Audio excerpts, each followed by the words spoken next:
Si en la primera meditación afrontábamos la verdad de nosotros mismos y en la segunda dejábamos que el Señor nos dijera qué soy, para qué he sido creado, cuál es mi origen y mi meta, hoy se trata de mirar hacia adentro, de reconocernos pecadores. No se trata sencillamente de hacer el examen de conciencia previo a esa confesión de la Pascua. Se trata de algo más. Porque cada vez que la Sagrada Escritura habla de pecado, inmediatamente está hablando de misericordia, está hablando de perdón. Cada vez que habla del hombre pecador, nos remite al Dios misericordioso, que abraza nuestra humanidad y que nos da una vida nueva. Por eso los textos que hoy nos proponemos nos hablan de pecado y de misericordia. Nos acercaremos, en primer lugar, al libro del Génesis, a nuestros orígenes, al origen de nuestro pecado, o si queréis, a la descripción tipológica de lo que el pecado es y significa en el corazón del hombre. Y después, de la mano de Jesús, nos acercaremos a la misericordia, a la experiencia de sentirnos salvados, reconciliados, amados en el Hijo. San Ignacio nos propondrá que cada reflexión que hagamos, cada meditación que hagamos sobre el pecado, lo hagamos mirando a Cristo crucificado. De hecho, toda la contemplación, toda la meditación del pecado termina con una contemplación del misterio de Cristo, que me amó y se entregó a la muerte por mí, como nos dice Gálatas 2:20. Así pues, la historia de la humanidad podemos describirla como una historia de pecado. Si nos vamos a los libros de historia, si nos vamos a nuestros ancestros, no encontramos más que guerras, corruptelas, envidias, celos, odios, competitividad. La historia es la historia del pecado. Todo el Antiguo Testamento es la descripción simultánea del pecado del pueblo de Israel, que es el arquetipo del pecado de toda la humanidad, y al mismo tiempo de la paciencia que Dios tiene con su pueblo. Por eso os decía que a la luz del libro del Génesis podemos descubrir la esencia del pecado. Ayer decíamos: he sido creado por el Dios amor para vivir el amor y la libertad. El principio y fundamento no es otra cosa que eso, una invitación a amar y a ser libres. Amar a Dios sobre todas las cosas y amar al hermano ante quien me postro, ante quien sirvo, ante quien utilizo mi libertad para el amor.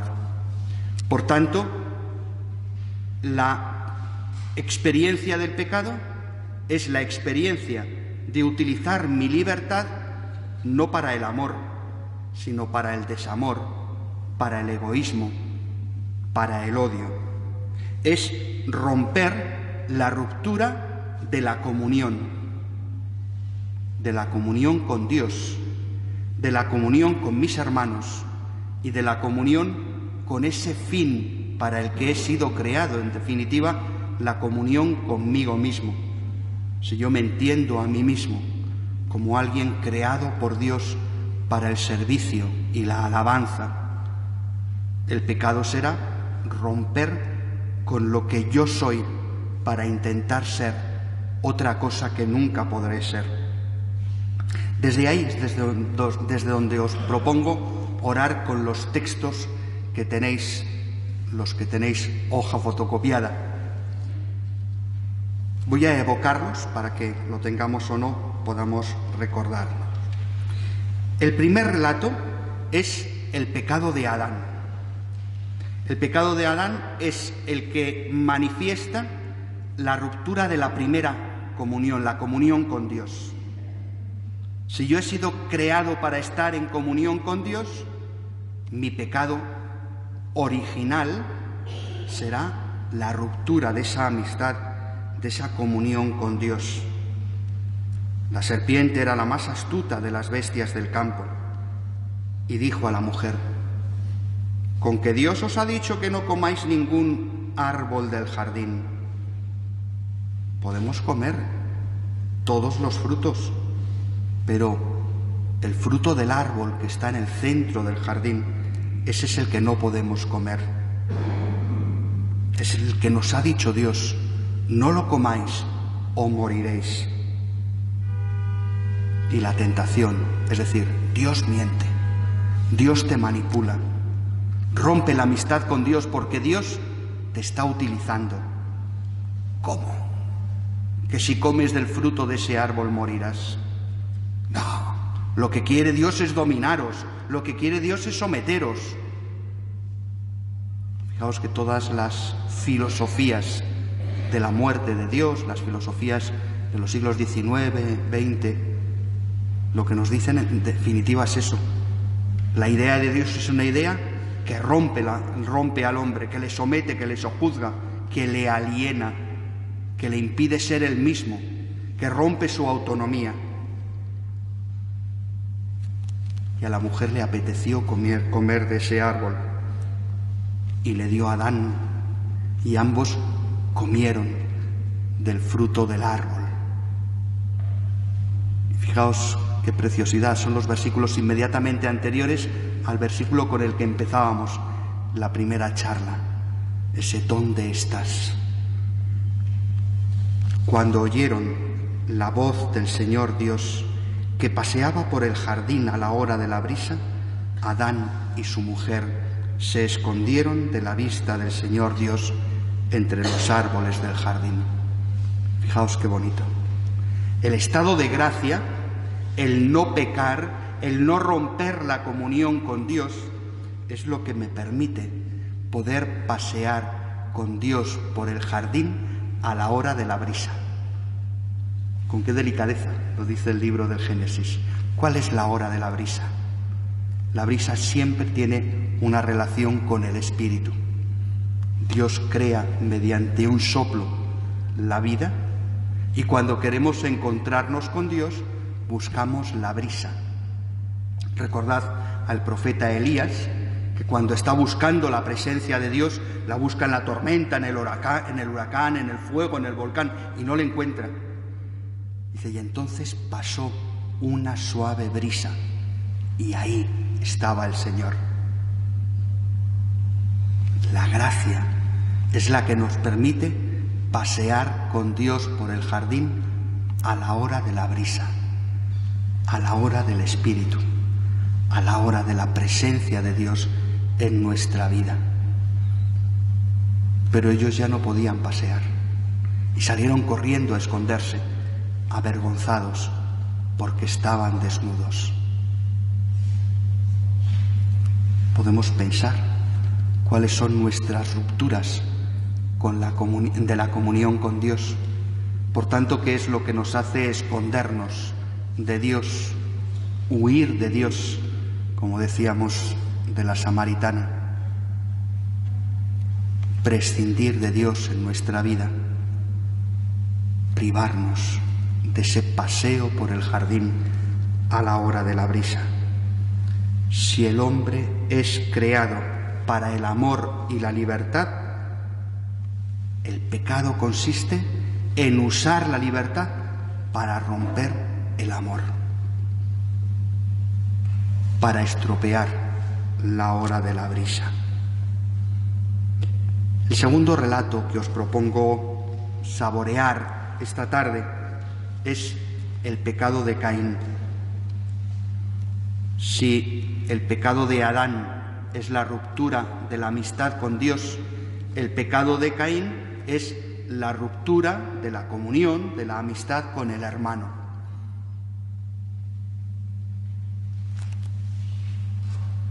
Caín y Abel tienen distintos oficios, cada uno tiene su misión, el ganadero y el agricultor.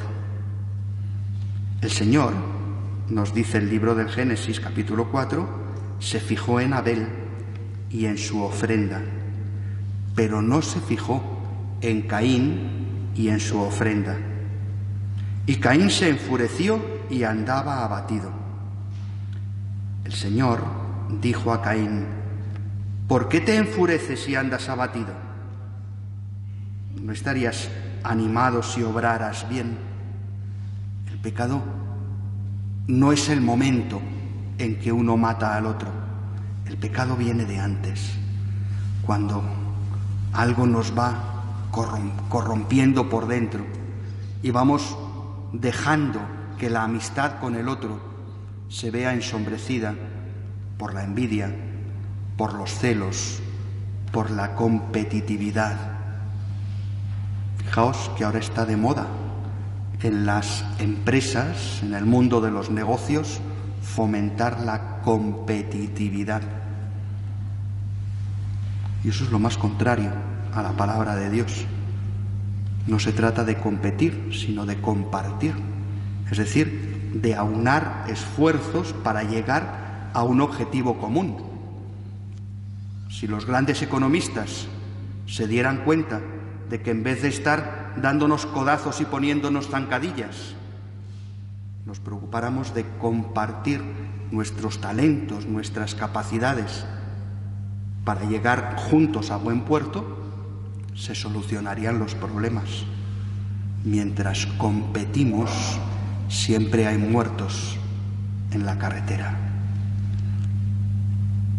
Caín dijo a su hermano Abel: vamos al campo. Y cuando estaban en el campo, Caín atacó a su hermano Abel y lo mató. Esa corrupción interna lleva a la corrupción externa, a disponer de la vida del otro. Fijaos que esto cada vez es más sutil, pero cuántas maneras oficializadas de disponer de la vida del otro están bendecidas ya en nuestra sociedad. Desde el momento de la concepción hasta el momento de la muerte, pues el debate está abierto: el aborto, la eutanasia, en muchos países todavía la pena de muerte.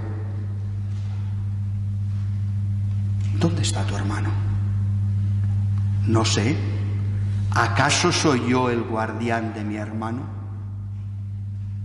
La competitividad, los celos y la envidia nos llevan a desentendernos del otro y a justificar ante Dios ese desentendimiento. Yo no tengo nada que ver con ese. No es mi hermano, es mi competidor. Es el que trata de robarme el pan. Es el que trata de quitarme mi protagonismo y mi espacio en el mundo. Dios ha creado al hombre para la caridad, para la solidaridad, pero el hombre opta por el egoísmo, por el individualismo, por la competitividad.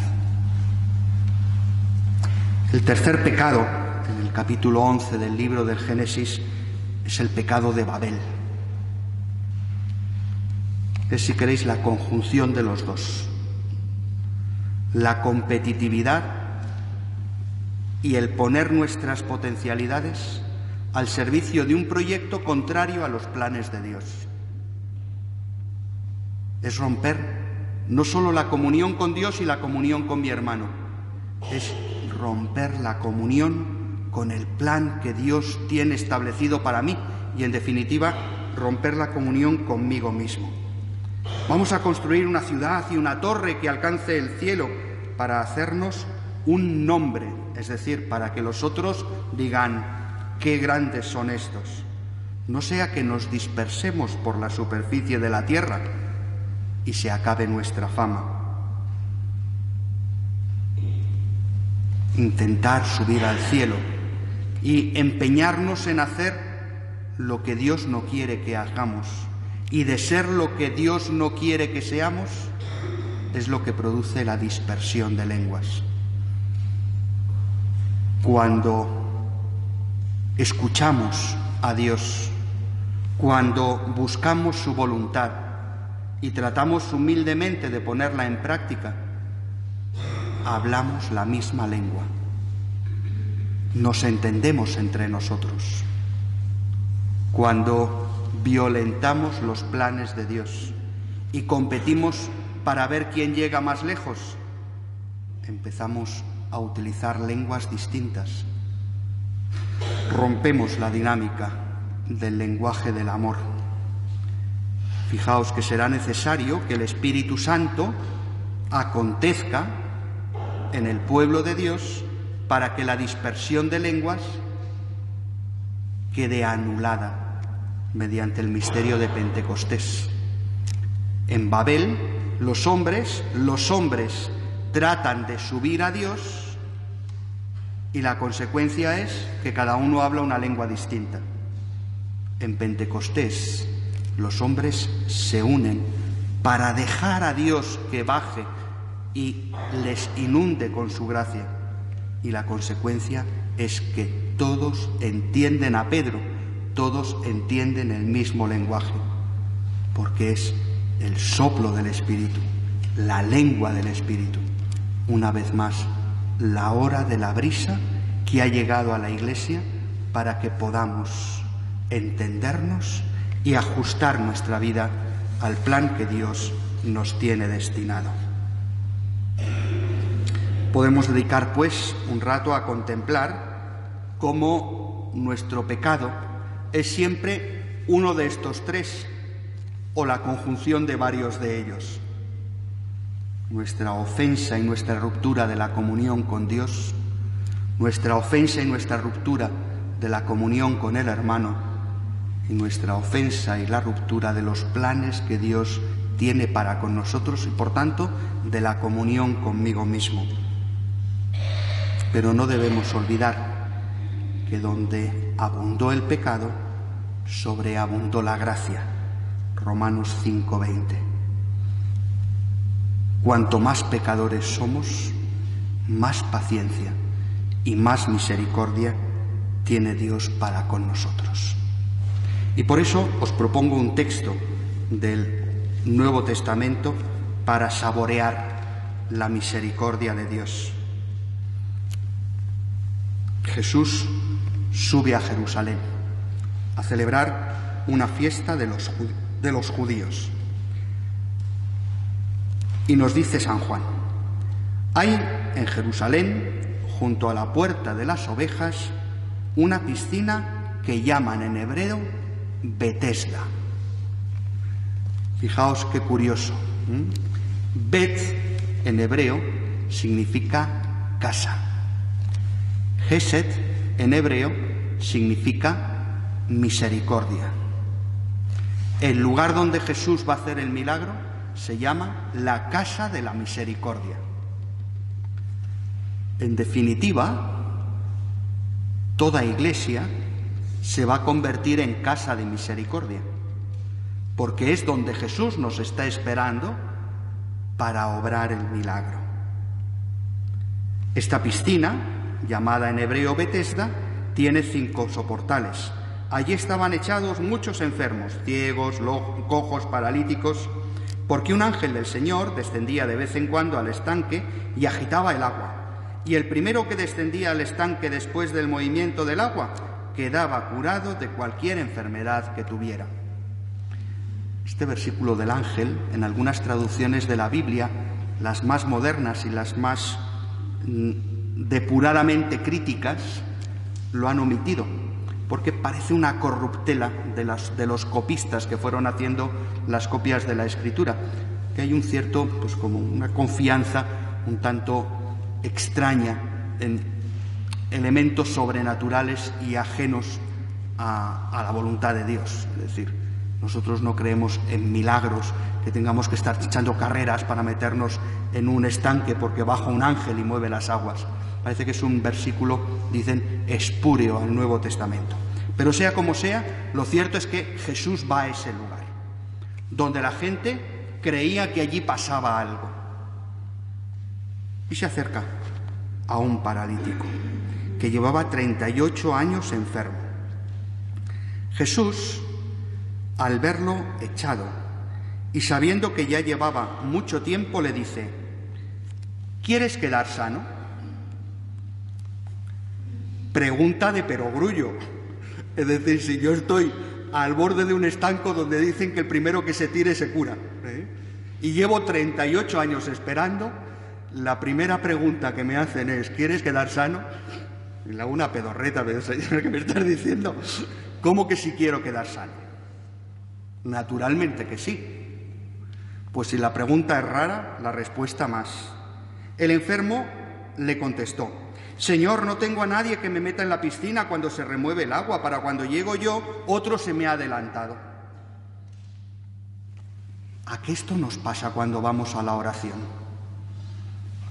Jesús nos está diciendo permanentemente: ¿quieres que te salve? Y nosotros le contamos nuestra vida, como si no la supiera. Le contamos todas nuestras peroratas, como si Él no las conociera. Le decimos millones de cosas aprendidas muchas veces, como si a Él le hiciera falta.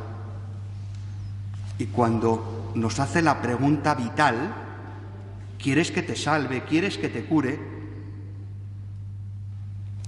No contestamos. Con lo fácil que hubiera sido decir: sí, Señor, cúrame. Pero Jesús conoce el corazón del hombre y le dice: levántate, toma tu camilla y echa a andar.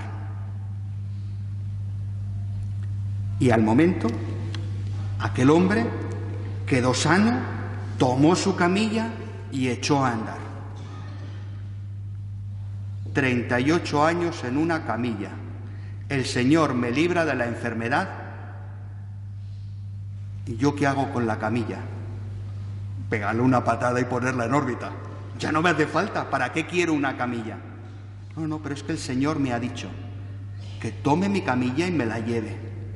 Y si Él me ha curado, si Él me ha transformado, si Él me ha sacado de la postración, hago exactamente lo que Él me dice que haga, aunque no lo entienda, aunque no haga falta y aunque eso me meta en problemas, porque si seguimos leyendo, dice: aquel día era sábado, y los judíos dijeron al hombre que había quedado sano: hoy es sábado y no está permitido llevar la camilla.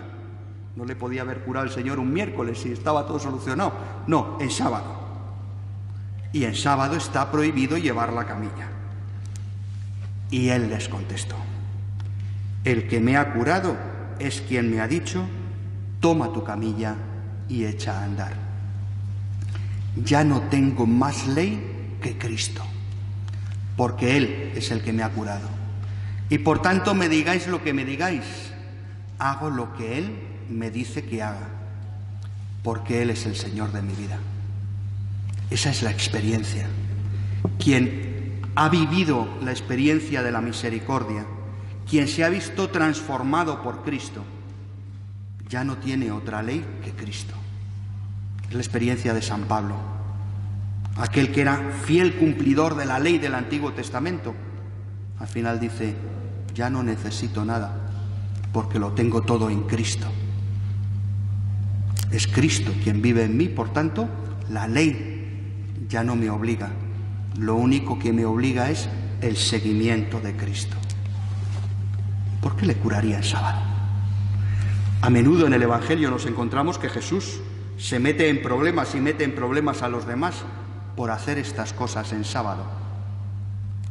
El sábado es el día de la creación, es el día del descanso sabático, es el día en el que Dios ha concluido de crearlo todo y descansa.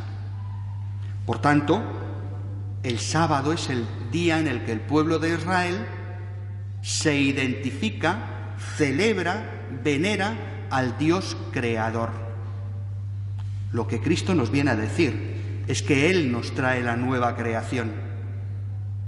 Él, que es el Hijo del Dios creador, nos introduce en una nueva creación, que es la tierra nueva y los cielos nuevos que nacen de la Pascua. El reino de Dios es la nueva creación. Por tanto, Jesús viene a introducirnos en un nuevo sábado para que nazcamos a una vida nueva. Por eso resucitará el primer día de la semana. Ha pasado el sábado y entramos en los tiempos nuevos, en los tiempos mesiánicos, en el tiempo del amor y la misericordia. Somos pecadores, lo seguimos siendo, aunque ya haya muerto y haya resucitado por nosotros, pero dentro de muy pocos días estaremos proclamando: oh feliz culpa que mereció tan gran Redentor. No es que me alegre de ser pecador, no es que me alegre de pecar, pero me alegro de que mi pecado haya servido para acoger la salvación de Cristo, para que Él me levante de la postración, para que me introduzca en esa nueva creación y pueda experimentar en la casa de la misericordia la salvación de Cristo. Pues que ese Cristo que por nosotros murió y resucitó nos haga experimentar nuestra condición de pecadores, reconocer nuestros pecados para poder humildemente pedir perdón y acoger la misericordia de Dios, la misericordia de ese Cristo que me amó y se entregó a la vida por mí, a la muerte por mí.